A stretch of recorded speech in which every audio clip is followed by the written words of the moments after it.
bad principles, we cannot have whatever form of practical consequences that these guys ask for. Before I move on, I'll take closing. This debate is about the ANC as the actor who is in charge of South Africa, surely. Do you think the ANC can afford to give the economic, monetary to 70% of the land which is owned by white people? Can they afford to do that in a time when the ANC is struggling with their economy right now? Number one, the question is based on the performance of ANC right now. A time in which much of wealth is in the white people, right? We believe this wealth is rechanneled towards the government use. It could be used for better purposes, right? Because all the profits right now are going into the pockets of pockets of the current owners. Or opening opposition.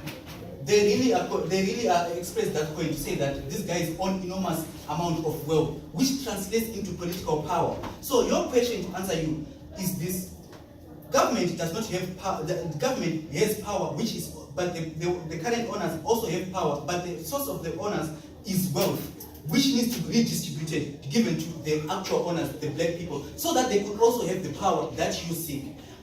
Number one. Two, when the government takes this land, it's the government which is the main distributor of wealth that takes it into its hands and see that they use it, right? So, panel, you see at the end of the day that self-ascription could only be gotten on our side because this is, by definition, the redress of what happened. We believe South Africa, we believe South Africa did not experience independence.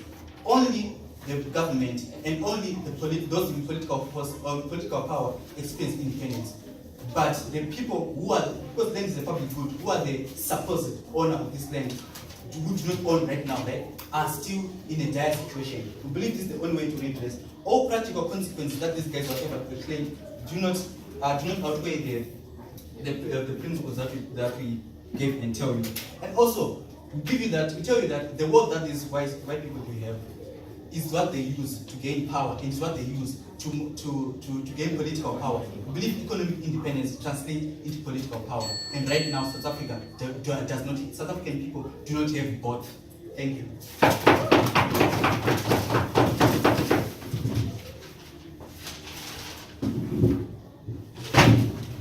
Thanks very much for that speech. And now I invite the panelists to the stage.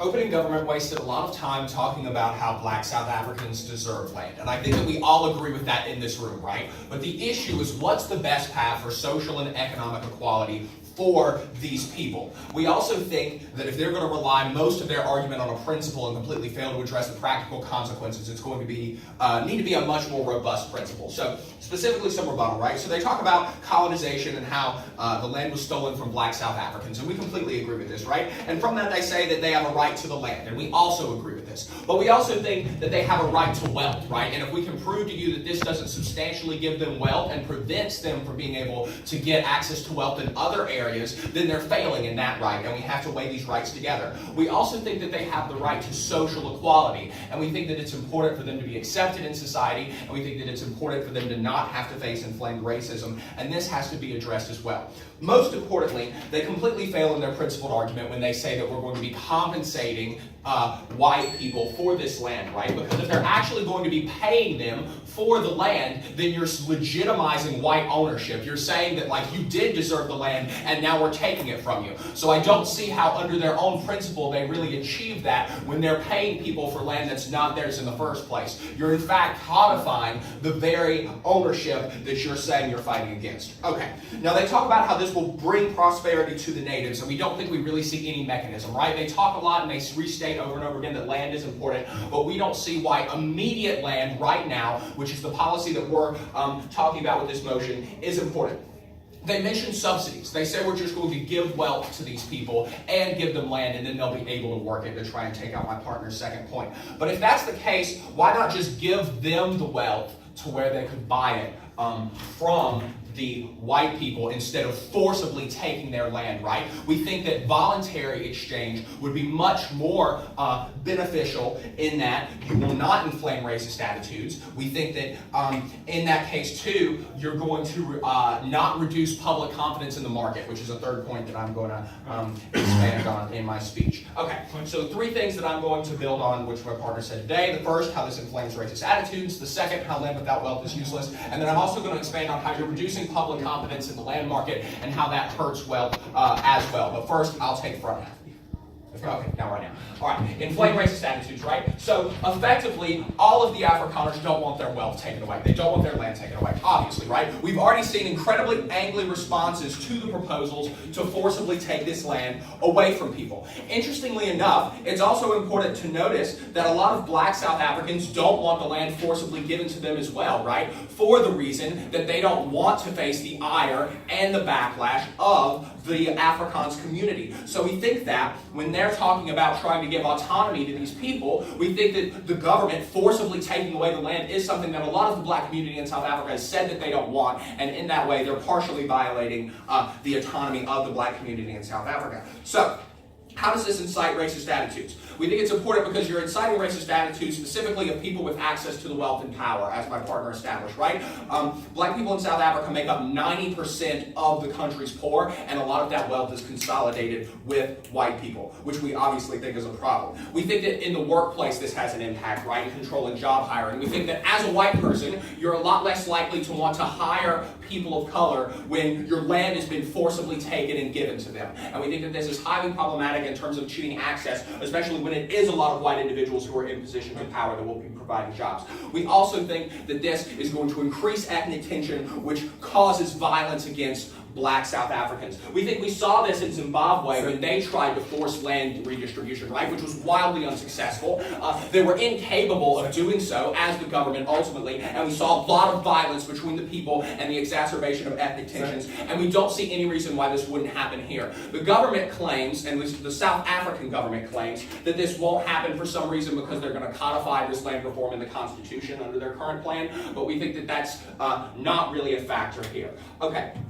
We also think that you're increasing the amount of integration with angry whites, right? So you're going to be putting black individuals side by side with the whites who are angry and giving them very easy access to violence. Before I move on to my second point, I'll take back half. What is your alternative to this? Yeah, so I think one alternative that I suggested was directly giving money to the people instead of forcing land away from people and allowing them to use it how they want, which we think exacerbates or is a better form of autonomy, really, which is the value that they're claiming that they have. Okay, land without wealth is useless, right? So my partner pointed out how, to work this land, it requires workers, it requires a significant amount of capital investment, right? And we don't think that we have any solvency in reducing wealth inequality when you're just giving them land when they don't have the ability to harness the natural resources and the wealth that that land entails, right? And we think in a lot of ways as well, this functions like gentrification, because we think that when you're going to be splitting up these white enclaves and are going to have an influx of black individuals in that community, we think that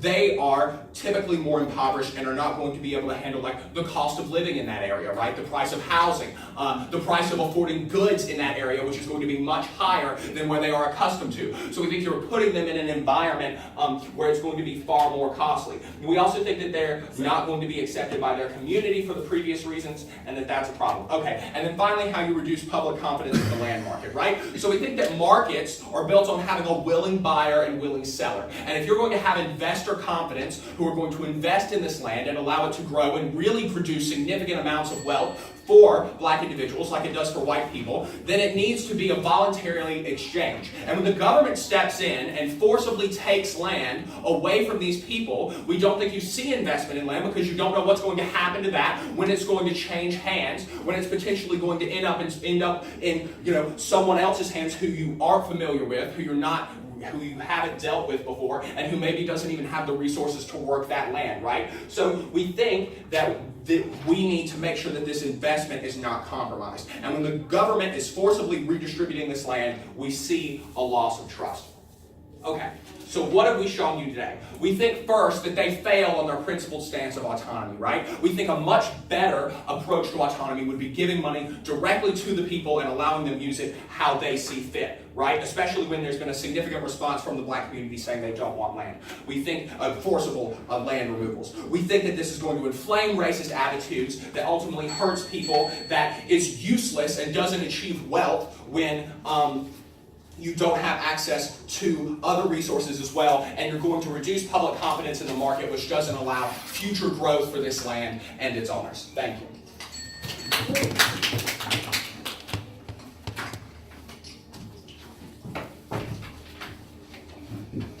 Thank the speaker very much for the speech, and now I'd like the member of government to open the debate second half.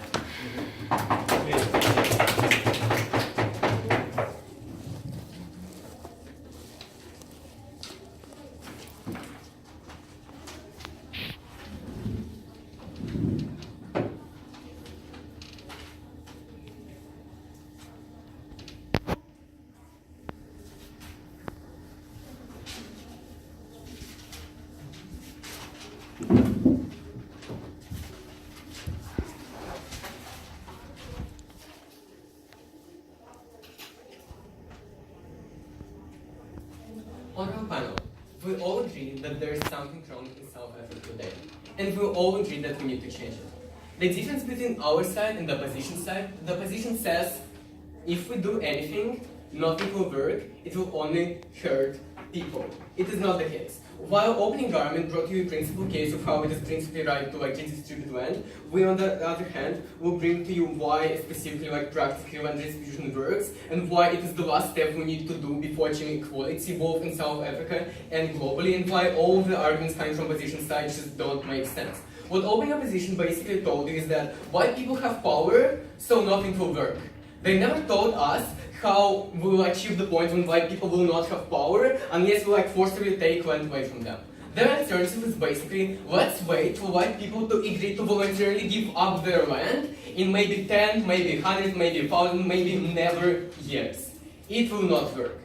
First, extraneous rebuttal. On their last investor point, it simply makes absolutely no sense. Once again, voluntary exchange of land will not happen because when you benefit from land so much, and when their main argument is basically white people will be angry to give up this land, white people will never agree to voluntarily give it up. Second, on their confidence in investments, we have to understand that on our side of the house, we don't care about what white investors believe or don't believe in the value of land. If anything, it only hurts black people at the point when people in South Africa can no longer afford to live in those places when they're being taken and being bought by investors from Europe and US.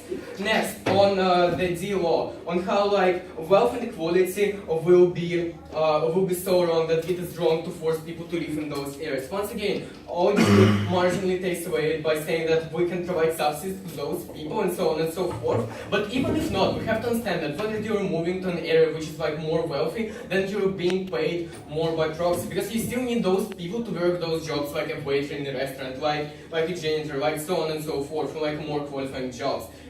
Hence you will being paid more, hence when you move to a wealthier neighborhood, your income tends to rise so you can actually afford all that stuff, even if we ignore the subsidies case. Next thing, they say that hiring will not work and white people will never hire black people. The issue is that white people will still need to hire black people at the point when there's not enough white people to hire, and when white people will just principally will want to get much higher pay. And the last point of rebuttal is how they say that white people on plantations need basically black workers and that it will not work and so on and so forth. It is one more, no, not even, I'm sorry. It is one more piece that doesn't make sense, which is the point when you give land to black people, they can figure out how to work on their own and how to establish that system. So let me actually move to my own case of how it is a painful reminder that prevents any future change from happening. We have to understand, first of all, what having those enclaves means in the first place. It means that all and everybody in South Africa understands that all the fight for anti-racism, all the fight and all the various fights to desegregate people, to all the fight to cancel race assignments on IDs, to cancel different rights, basically failed at the point when they did not achieve the positive change. It means that South Africa, on their side of the house, will never get to the point where they will be going in the first place. it means that this serves as a painful reminder on a day-to-day basis when you see in the news, when you know like that in your country there are like regions which have much more power, which have much more wealth, and to which you're never entitled, even though you've been fighting for that, even though your predecessors have been dying for that and have been like fighting in Congress and so on by any means. Why is it important? It's important first because it is a painful everyday reminder of like of psychological pain and like psychological knowing that you will never achieve this goal because white people somehow they still manage to have their enclaves and they still manage to have their nice patch of land while you're suffering, while like 90% of poor people in South Africa are black, as like was told by all. Second point, it is specifically important to achieve that goal of being a multicultural society when everybody is welcome, when everybody is on the equal playing field, when everybody has the same rights, when everybody has the same access and so on and so forth. Meaning that unless we change the last point, unless we break the last point of enclaves, it will be like a mark that this society can never be achieved. Why is it more important? First, it prevents any future fighting for race equality in South Africa overall. Once again, if white people have power, but we say that they will always have their land, then there is no point for us to fight to take away their power, because at the point when we were fighting to take their power, but they still have land, and they still have all their services and all the land, why does it matter? And before I move on, opening. Okay, so while it's really beautiful to talk about the possibilities of the future, you have to understand the practical impacts that will happen when these people respond, and the fact that his explanation is the government will pay for them to be like the wealth inequality. We don't think the government has the ability to just pay everyone to be equal, or they would have already done it. Once again, we do not care what white people will be angry for a certain period of time, when at the point when we give all the land and all the resources, and like all the OG, they already responded to your how like all this land will actually benefit the South Africans in the majority and so on and so forth. At this point, however, white people angry are, we don't care about them at the point when we transfer all the land and all the power and all the lands to the hands of those who truly deserve it. Next point, to continue my case, why it is important to understand that to have this goal of a complete multicultural society when people actually own the land and where people there are no white enclaves. It is especially important not only on South African level but also on international level when they say that South Africa is served as a multicultural nation, as the bacon of Africa. When we think about Africa, when we think about African progress, we think about South Africa and all what is achieved and all how despite the years of segregation they are coming to the point, and it's really hot here, I totally agree, OJ. When it's coming to the point when finally we're almost there at the point when we've been fighting for, and unless we show people of all the globe, when we show right now that it is possible to achieve this point, unless we go all the way through, we've been basically fighting for nothing. Also, it basically incentivizes other countries to do the same, whether they are in Africa, whether they are in other parts of the world facing the same tensions. They are incentivizing them to go through the same process of desegregation, of the same process of fighting for equal power, and so on and so forth. Once again, why OG brought to you in principal case, so why it is simply important to get land redistributed. We prove to you why it is important to make sure that this goal will be achieved in the first place, and all the stuff which relies on it, including international impacts, including impacts of further growth, including psychological impacts of people, and so on and so forth. And at the point when opening opposition has watched a counter model that doesn't work, we take this debate. Thank you.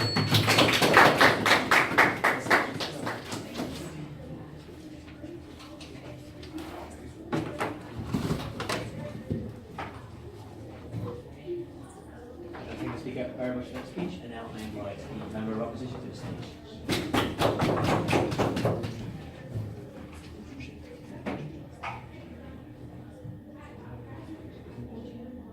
Panel, as I indicated in my POI, the ANC is diminishing its sway, it is poor, the South African economy has been struggling for years.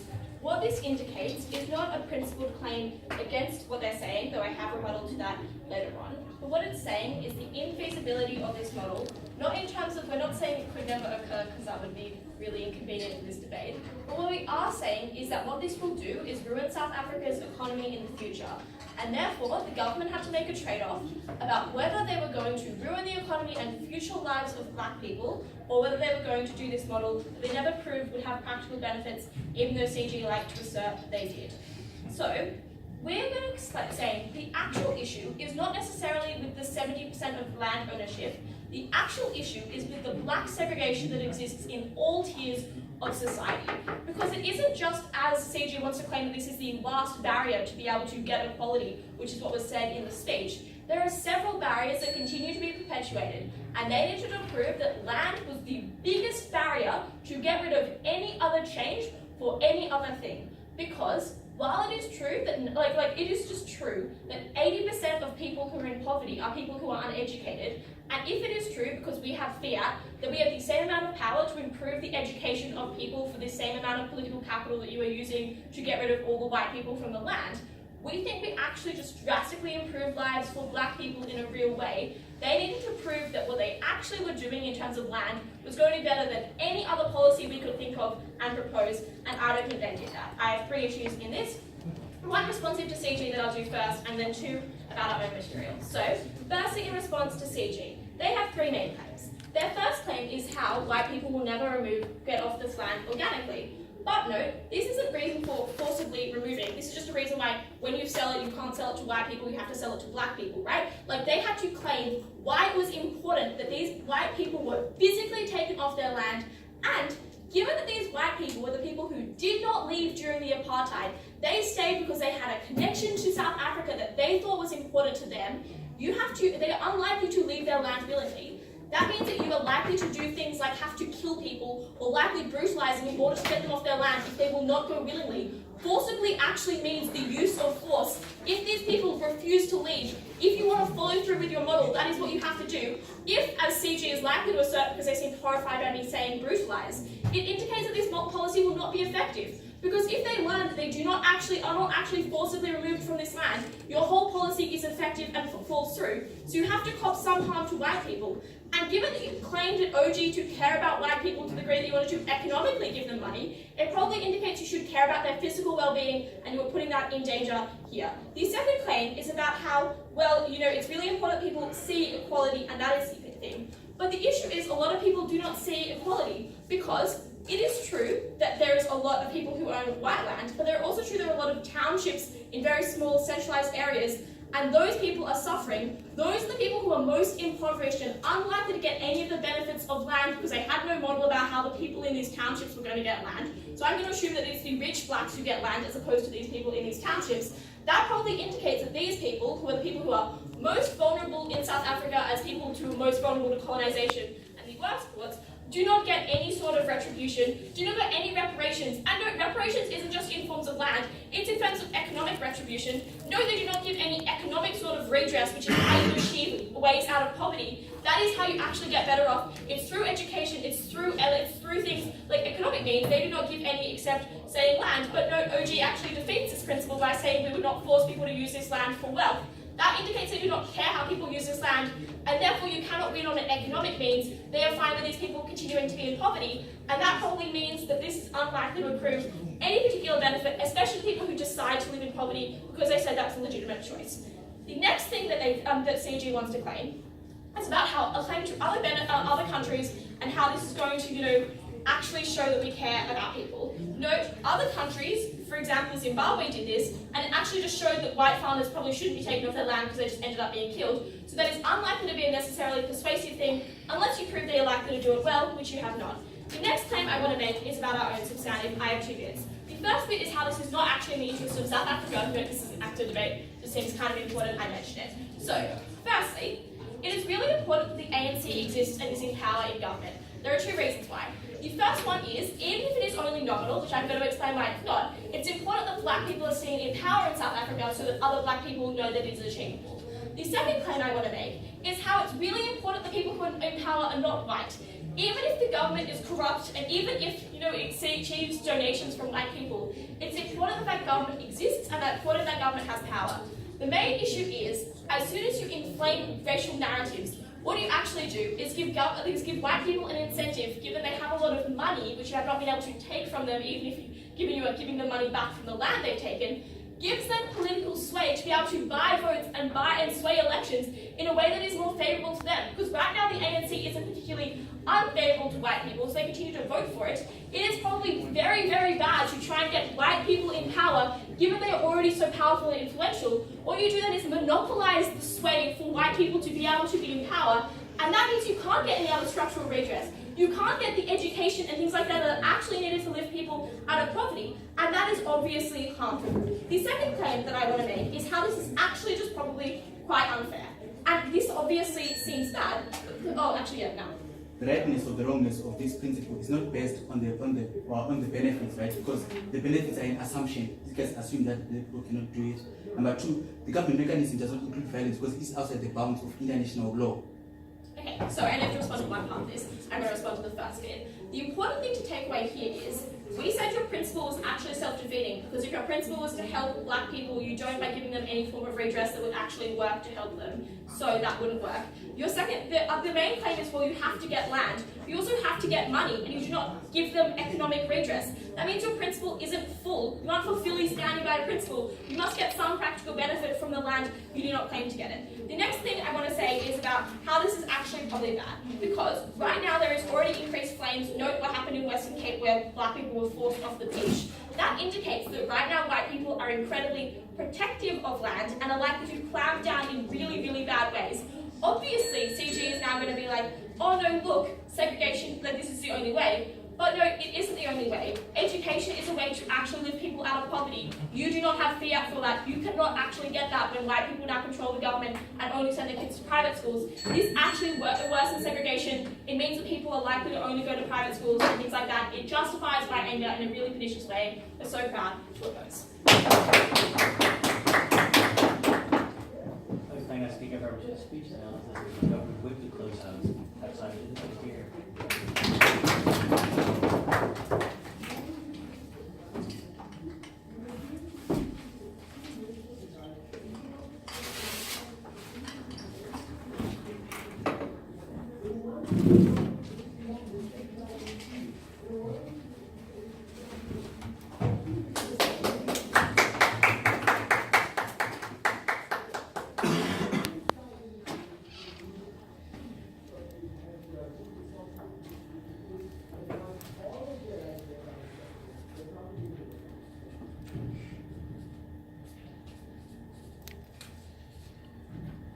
Sorry.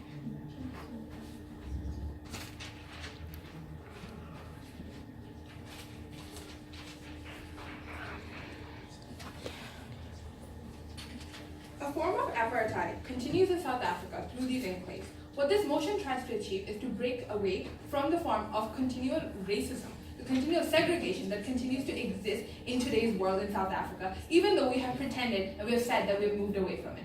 Our OG is correct to say that independence is only on paper. South Africa hasn't achieved independence, and the only way in the current status quo is to achieve through this. In my speech, I'm going to do a couple of miscellaneous rebuttal, and then I'm going to build on Mike's case and then analyze the entire round for you, right? And tell you lastly why we win this debate. Okay. First of all, just a quick thing. On our OO's case, they come up here and stand up here and tell us that this is not the right time. It is never a right time to break away from racism. There is never going to come a right time for people to come up and stand up and be like, okay, you have caused us pain and harm for the last God knows how many years, and now is the time we're going to take back the land. That's what is happening. So there's never going to be a right time to do this, right? They come up here and talk about, and I'll do more rebuttal on their case during my analysis, but just to build on my partner's case. My partner brings to you why is this a painful reminder every day of the apartheid that had happened in previous years, right? When the Black Africans, when Indian South Africans had to declare their race during their population registration, during voting registration, for everything. That continues to happen in the current status quo because of the fact that there are white enclaves, there are white neighborhoods where people aren't even allowed to go in because of their race. And that's not something that we can continue to allow, right? And that's what my partner tells you today. That is a painful reminder of every day of what has happened, what their ancestors have fought for, right? And the fact that they still haven't achieved it is a continuous the fact that the things that their ancestors have tried to achieve through protests, through like elections and whatnot, the fact that it still hasn't achieved, the fact that the apartheid that they like to pretend that they have moved away from, they actually haven't moved away from it because of the fact that white enclaves like these continue to exist, right? Not right now. You're gonna have 7 minutes to defend rebut my case. Okay, the second thing that Mike told you about is the fact that it's important. This is the way to achieve equality, right? Because the land equality is the biggest contention in South Africa right now because of the fact that there hasn't been land equality. And the best way to achieve equality in terms of education, like our CEO would like to believe that's the alternative. The best way to achieve that is through this land equality. And this is a way to show equality that the entire bench is trying to achieve, right? Both sides wants to achieve the same thing, which is that equality for the black people, for the other ethnic groups that have been discriminated against in South Africa, right? They have shown no mechanism whatsoever how to achieve that. At least on our side of the house, we have at least a form of mechanism, which is that we take back the land that have been forcibly taken from these black Africans or other ethnic groups in the previous years, right? Okay, this is what our okay. So while the mechanism they're proposing might do something, we think that their impacts, the practical, is actually going to hurt worse than the status quo. So even if we have to argue for the status quo, we think the status quo is better than the response that they're going to get from white farmers after this motion passes. Okay, this actually takes me to their case and like analyzing the entire round, right? O had 3 points. It's going to induce more racism, it works as gentrification, and then there's like reduce the confidence in market, and that actually made no sense in my brain. But okay, the first 2 points are about taking them at their best case scenario, their practical impact is they're going to be harmed, right? And they talk to you about like what happened in the South in the US, right? Judges, we bite the harm of short-term harms for long-term development of South Africa as a whole, right? What happened in the South happened, we agree, but look what happened like 30 or 40 years from then. We had an African American president, for God's sake. Development happens. It takes time for development to happen. Development doesn't happen like when you just snap your fingers, right? Like development happened after like London got industrialized, right? Development takes time. We bite the harm of the short-term practical harms that they're talking about. But what we want is for long-term cultural integration that we want to achieve. What we want to achieve is equality for everyone. And that is achieved only through this when we're taking these lands forcibly, right? The second thing, and then taking CEO's case, right, that there is invisibility, that there's no possibility to do this model, right? We can't accept that because this model was set. Like we have to accept that this model can be done in some form or whatsoever. For this model has to be done, right? And the second thing they talk about is like we're giving power to the white people, right? Judges recognize that this motion specifically takes away the power from the poor people. This isn't giving the power to the poor people and the white people. Sorry, we're taking it away. We're forcibly taking it away. And our OG was nice enough to give them and tell them that we're compensating for them. We're not being colonizers. We're telling them. Our OG was nice enough to give them some kind of form of compensation, and we agree with that. Like at least we were not being mean to them. So we were actually being nice to the white people, right? And that they agreed, like what they were gonna say is that the white people are gonna be angry at them, right? Or the white people are gonna get angry, and that's what we hear from both the benches. It wasn't like exclusive to our CEO. Our OO said the exact same thing, right? That white people are gonna be angry, right? And our CEO specifically comes up and says the exact same thing, that they had some kind of attachment towards South Africa, which is why they didn't leave after the apartheid, right? So what we're telling you is that if white people are angry, they're also gonna fucking calm down after a while. That maybe what we did, and maybe they'll recognize that what they have been doing for the